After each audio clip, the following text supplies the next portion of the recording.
नमस्कार. पक्षाचे प्रमुख माननीय श्री उद्धव बाळासाहेब ठाकरे यांच्या साक्षीने आम्ही शिवसेनेत प्रवेश केलेला आहे. आणि प्रवेश करण्याचं कारण हेच आहे की साहेबांचा शब्द म्हणजे वचन आहे. साहेबांनी आम्हाला वचन दिलेलं आहे की जो पनवेल महानगरपालिका क्षेत्रामधील जो जनतेला जो त्रास होतोय, जो अन्याय होतोय, जो ज्वलंत प्रश्न आपला आहे, त्या प्रश्नावर आम्ही नक्कीच मार्ग काढू. आपल्या सर्वांना माहिती आहे, गेली 3 वर्ष झाले पनवेल महानगरपालिकेने सत्ताधाऱ्यांनी आपल्यावरती अवाजवी, बेकायदेशीर, पूर्वलक्षी प्रभावाने दुहेरी कर आकारलेला आहे आणि त्या कराराला आपण विरोध केलेला आहे. आपली न्यायालयीन लढाई चालू आहे. आपण आंदोलनं केली, उपोषणं केली, सभा घेतल्या, तरी पण आपला हा कर कुठेच आपल्याला माफ झालेला नाही किंवा दिलासा मिळालेला नाहीये. आपण वारंवार जेव्हा एकनाथ शिंदे साहेब हे नगरविकास खात्याचे मंत्री होते तेव्हा त्यांना आपण भेटून आपला हा कराचा विषय सांगितला होता. त्यांनी तिथे काही बोलले नाही, त्यांनी कुठलाही आपल्याला दिलासा दिला नाही.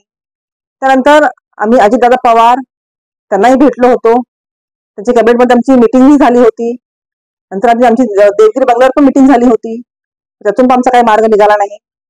त्याच्यानंतर माननीय एकनाथ शिंदे साहेब जेव्हा मुख्यमंत्री झाले तेव्हा त्यांना आम्ही सांगितलं की ज्या पद्धतीने आपण कल्याण डोंबिवली इथे मंगल लोढा यांची तलावा सिटी जी आहे त्याला आपण 66% सवलत दिलेली आहे.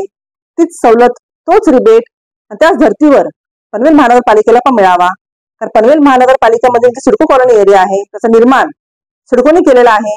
म्हणून MRTP ऍक्टच्या अंडर तो रिबेट, ती सवलत आम्हालाही मिळाली पाहिजे. कुठेही मुख्यमंत्री साहेबांनी सुद्धा आमच्या ह्या प्रश्नावरती मार्ग काढला नाही, ते उत्तरही दिलेलं नाही.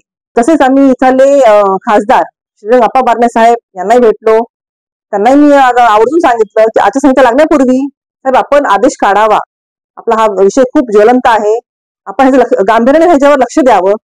पण एकंदरीत प्रस्थापित सत्ताधाऱ्यांना ह्याचं गांभीर्य कळलेलं नाही आणि आमचं पूर्णपणे भ्रमनिराश झालेला आहे.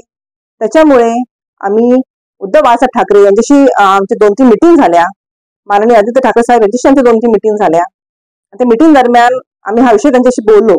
आपला जो विषय मालमत्ता कराचा किती महत्वाचा विषय आहे आणि जनता कशी पेटून उठलेली आहे, हा विषय सांगताना त्यांना आपला विषय कळाला.